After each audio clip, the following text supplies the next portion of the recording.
So this is our barn from 1894. It was built by a gentleman by the name of Michael Piles. He assembled a series of farms in this area, or parcels of property, and probably around the 1870s he began the assemblage. By 1894 he owned about 298 acres in this area, and at that time he built this building, and we have a cornerstone to the building that says 1894. It was a labor of love to restore this, because when we bought the farm 20 years ago, 2000, it was a complete wreck and had been warned that it was going to fall down any time. I was encouraged by most of my farmer friends to tear it down, but we found that it was sort of a living antique. I grew up in Bucks County, Pennsylvania, where we have some wonderful barns, and I always loved the barn. We tried using it for about 10 years, and then it became too unstable to store straw in anymore. And so it was just sitting here and getting worse. And part of the roof came off. And so that was sort of our sign that we had to either tear it down or fix it. So we started a process. I started a process for about 6 years of trying to find a builder who would help me realize this passion of restoring this barn. And everyone told me that I should tear it down and start again. And all the builders that I talked to were more than anxious to start a new building, but nobody wanted to restore what we had.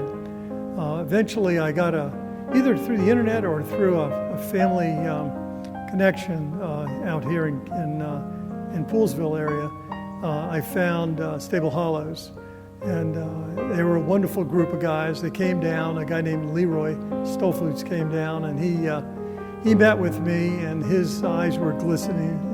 I could tell he had the same passion I did for this barn. And we talked about restoration in a way that I had not been able to talk about restoration with anyone else. And this was not my first restoration project, and it's hard to find people with that passion.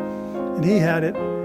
So we started to put together our plans to get this barn restored. He immediately sent out a crew to do some stabilization so that there would still be something here when he got started, because it was going to be several months before they could get me on their schedule. And then we started, and it was a great experience.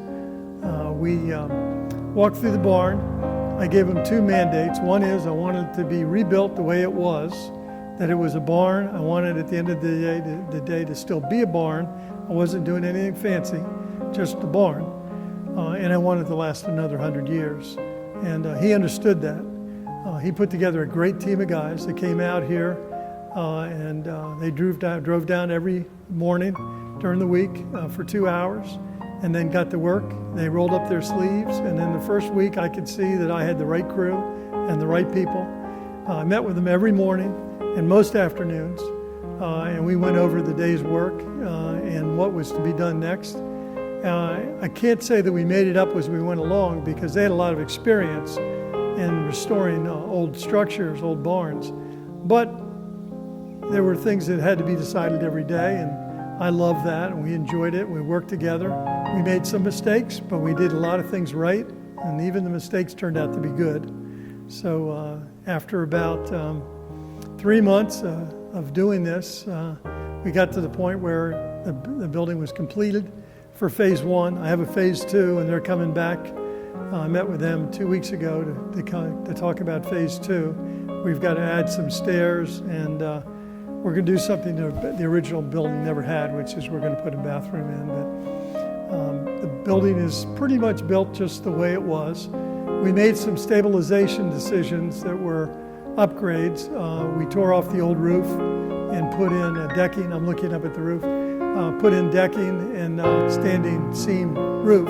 So that's the key to having a building last a long time. I think the most interesting part of what we did was we changed a couple things for the better. One is the siding. It was German lapboard siding. It was horizontal, which made it very, very unique as far as barn buildings go. We decided to go with vertical, and we changed from poplar to cedar.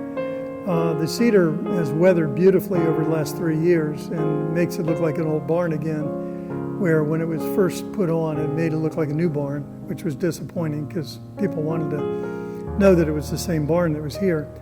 Then downstairs got to be the most interesting part. That was the worst as far as the appearance goes. The optics down there was it was a dark, muddy, damp, moldy space that was not very inviting.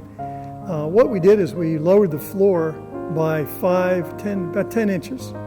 And then we underpinned the existing Seneca redstone. The Seneca redstone on this barn is kind of unique to this area. It was used for the canal houses and the locks at the C&O Canal, and it was used for the Smithsonian in D.C. It's a unique stone. It hasn't been quarried in over 100 years. A lot of the older houses and structures around here were made of it. It's a favored kind of building material if you can get your hands on it. And our foundation was made of it. So we needed to get some additional stone, and we had a local source to do that. And we repaired the front wall and the side walls and some holes that were in the foundation and shored it up. And then we poured a concrete floor. And the concrete floor is all the difference in the world. It changed space that was unusable and made it a beautiful space. Looked like a colonial tavern down there when it was done. Added a few windows to add some light because there was not much light down there. It's a community resource. I've used it as a community resource. I don't rent it out right now. I let people use it. Farmers and firemen and police people, policemen whose kids are getting married and can't afford expensive venues have used it, and we've used it for community meetings and Boy Scout Eagle ceremonies, and a bat mitzvah is coming next month, or this month actually. We've had the Hunt Club, the local Potomac Hunt Club has been here twice. We've featured in groups, singing groups that have come in here and had little concerts. And so we've used it as a family event for Thanksgiving and for things like that. So it's been a lot of fun to have. And I guess in the future it might become a little bit more of a public venue, but at least for now we're going to continue using it as friends and family.